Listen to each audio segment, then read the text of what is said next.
last one we recorded different than any of the other ones that we did in the past, because it was all tape and it was done on a well, it was mixed on an SSL at Pernalis Studio up out west of town, and it was actually recorded onto a Neve, which is like a early 70s unit that's all analog, and it's just really just old school.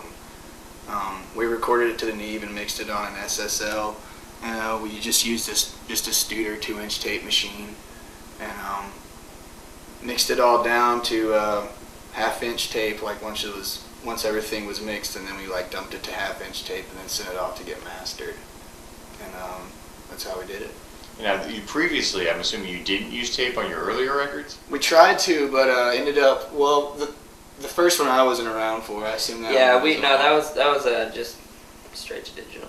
But the second one we tried to record to all tape, and the tape machine ended up breaking, and I don't know, something happened. We couldn't get tape.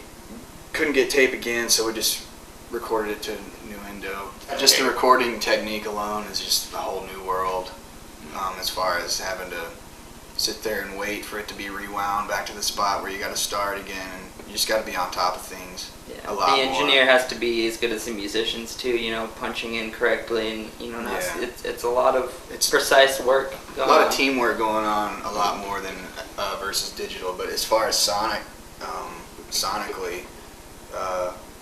with analog, you're always going to get a bigger bottom end. Of course, it's going to be a more of a I don't want to say older sound, but just vintage sound, I guess. And that's really what we were looking for this record to kind of sound like, just like a vintage haze behind everything.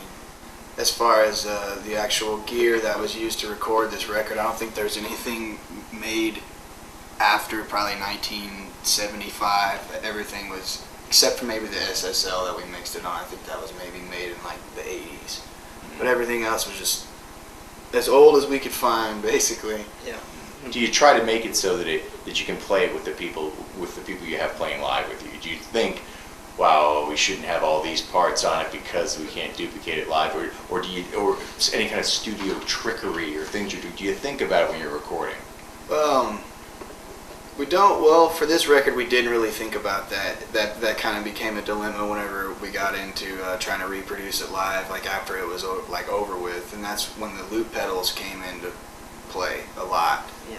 And they really have solved that riddle for just trying to build parts and make big string arrangements, and they're still kind of squirrely to work with, but it definitely adds a whole new challenge that just makes it all the more fun. Yeah, it's a lot of fun.